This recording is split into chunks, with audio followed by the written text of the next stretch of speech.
4ನೇ ತರಗತಿಯ ವಿದ್ಯಾರ್ಥಿ ನಡೆಸಿಕೊಡುತ್ತಿದ್ದಾರೆ.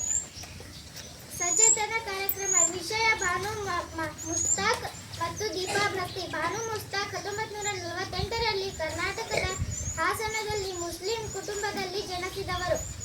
8ನೇ ವಯಸ್ಸಿನಲ್ಲಿ ಮುಸ್ತಾಕ್ ಅವರನ್ನು ಶಿವಮೊಗ್ಗದಲ್ಲಿರುವ ಕನ್ನಡ ಭಾಷೆಯ ಮಿಷನರಿ ಶಾಲೆಗೆ ಸೇರಿಸಲಾಯಿತು. 6 ತಿಂಗಳಲ್ಲಿ ಕನ್ನಡ ಓದಲು ಮತ್ತು ಬರೆಯಲು ಕಲಿಯಬೇಕು ಎಂಬ ಷರತ್ತಿನ ಮೇಲೆ ಕೆಲವು ದಿನಗಳ ಶಾಲೆಯ ನಂತರ ಬರೆಯಲು ಪ್ರಾರಂಭಿಸುವ ಮೂಲಕ ಅವರು ನಿರೀಕ್ಷೆಗಳನ್ನು ಮೀರಿದರು. ಸಮುದಾಯದ ನಿರೀಕ್ಷೆಗಳಿಗೆ ವೈಯಕ್ತಿಕವಾಗಿ ಅವರು ವಿಶ್ವವಿದ್ಯಾಲಯಕ್ಕೆ ಹೋಗಿ 26ನೇ ವಯಸ್ಸಿನಲ್ಲಿ ಪ್ರೇಮ ವಿವಾಹವಾದರು. ಇವರು ಕನ್ನಡ, ಹಿಂದಿ, ದಖ್ನಿ, ಉರ್ದು ಮತ್ತು ಇಂಗ್ಲಿಷ್ ಮಾತನಾಡುತ್ತಾರೆ.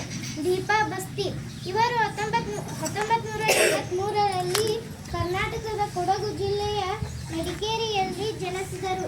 ಇವರ ತಂದೆ ಪ್ರಕಾಶ್ ಮತ್ತು ತಾಯಿ ಸುಧಾ. ದೀಪಾ ಅವರು ತಮ್ಮ ಪ್ರಾಥಮಿಕ ಮತ್ತು ಪ್ರೌಢಶಾಲಾ ಶಿಕ್ಷಣವನ್ನು ಕೊಡಗು ವಿದ್ಯಾಲಯದಲ್ಲಿ ಪೂರ್ಣಗೊಳಿಸಿದರು. ನಂತರ ಫೀಲ್ಡ್ ಮಾರ್ಷಲ್ ಕೆ.ಎಂ.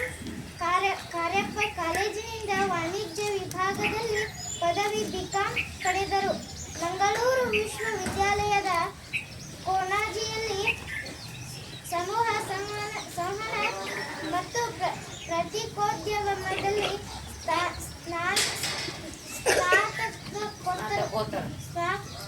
ಸ್ನಾತಕೋತ್ತರ ಪದವಿ